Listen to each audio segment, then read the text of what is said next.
প্রশাসনভাবে সুশিক্ষিত এবং যোগ্য লোককে স্থানে বসায় আমি এই উন্মুক্ত জাতীয় বিশ্ববিদ্যালয় পরিচালনা করার জন্য জোর দাবি জানিয়ে আমার বক্তব্য শেষ করছি। আসসালামু আলাইকুম।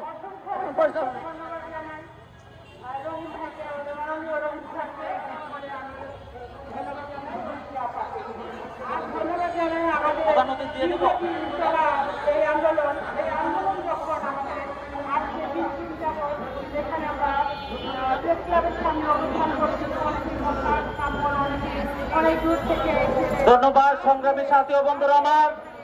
আপনারা জানেন গাজীপুরে উন্মুক্ত বিশ্ববিদ্যালয়ে আওয়ামী লীগের সেই দোসররা এখনো তারা তাদের চাকরিতে বহাল আছে।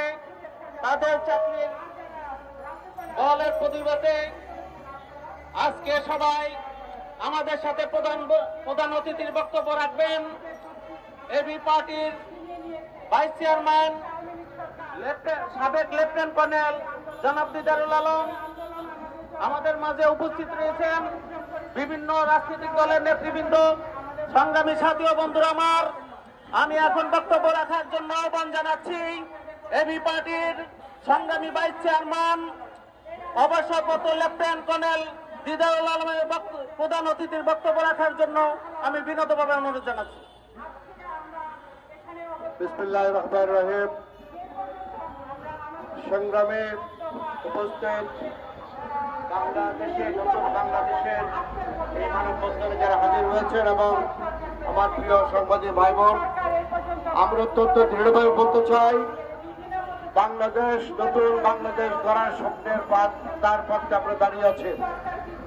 দুর্ভাগ্যজনক ভাবে সত্য বিভিন্ন মন্ত্রণালয়ে যে সকল পদ পদবীতে পুরানো আমলের দোসরেরা বসে আছে, আওয়ামী সরকারের দোসরেরা বসে আছে, তারা জনবিরোধী কাজ এখনো চালু রেখেছে। আপনারা কয়েকদিন আগে দেখেছেন বিভিন্ন বিশ্ববিদ্যালয়ে বিভিন্ন পর্যায়ে উপাচার্য থেকে আরম্ভ করে তাদের ট্রেজারার কারো তেমন কোনো পরিবর্তন হয়নি।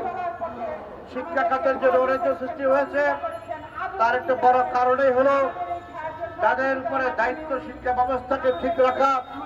তারা তাদের শিক্ষা ব্যবস্থার পরিবর্তে বিভিন্ন ধরনের দুর্নীতির মাধ্যমে শিক্ষক নিয়োগ, কর্মকর্তা কর্মচারী নিয়োগ, গাড়ি ক্রয়, বিল্ডিং বাঁধানো থেকে আরম্ভ করে রাস্তাঘাট ঠিকঠাক করা, বিশ্ববিদ্যালয় ছাত্র ভর্তির দুর্নীতি, বিভিন্ন দুর্নীতি তারা জড়িয়ে পড়েছে। আমরা অবসান চাই। আমরা শুধু গাজীপুরে নয়, বাংলাদেশের আনাচে কানাচে যেখানে প্রতিষ্ঠান রয়েছে, বিশ্ববিদ্যালয় গড়ে উঠেছে, শিক্ষা প্রতিষ্ঠান গড়ে উঠেছে, সব জায়গাতেই এই দুর্নীতি বাজরা এখনো পর্যন্ত বহাল তরবিয়তে আছে। আমরা বিহিত চাই আপনারা দৃঢ় পদক্ষেপের মাধ্যমে তাদেরকে অপসারণ করুন, দুর্নীতিগ্রস্ত ব্যক্তিদেরকে অপসারণ করুন। তা না হলে জনগণকে সাথে নিয়ে আমরা আপনাদের বিরুদ্ধে দুর্বার আন্দোলন করে তুলব। আমরা দেশে বিশৃঙ্খলা করতে চাই না। আমরা ডক্টর ইউনূস সাহেবের সরকারকে সহযোগিতা করতে চাই। উপদেষ্টা মহোদয়কে বলতে চাই আপনারা ডক্টর ইউনূসের সাথে থাকুন, কিন্তু দুর্নীতিবাদদেরকে আপনারা বহিষ্কার করুন। সেই জায়গায় স্বচ্ছ সুন্দর ভালোভাবে কাজ করতে পারবে যোগ্যমান মানুষের অভাব কিন্তু সেখানে নাই। যোগ্যমানদের খুঁজে বের করে সেই সকল জায়গাতে আপনারা প্রতিস্থাপন করুন। আর যারা দুর্নীতি করছে তাদের বিরুদ্ধে তদন্তের ব্যবস্থা করুন, জনগণের প্রতিনিধিদেরকে সাথে নিয়ে তদন্ত করুন। যারা যেভাবে যেই ধরনের দুর্নীতিবাদরা সেখানে ঘরে বসে প্রতিষ্ঠান করেন তাদেরকে সেখান থেকে সরানোর ব্যবস্থা করুন। আমি আর তেমন কিছু না বলে এই গরমের মধ্যে আপনারা সবাই এখানে উপস্থিত হয়ে আমাদের সাথে যে যোগ দিয়েছেন সাংবাদিক ভাইদেরকে সহ সবাইকে ধন্যবাদ জানিয়ে আমার বক্তব্য শেষ করলাম। আসসালামু আলাইকুম।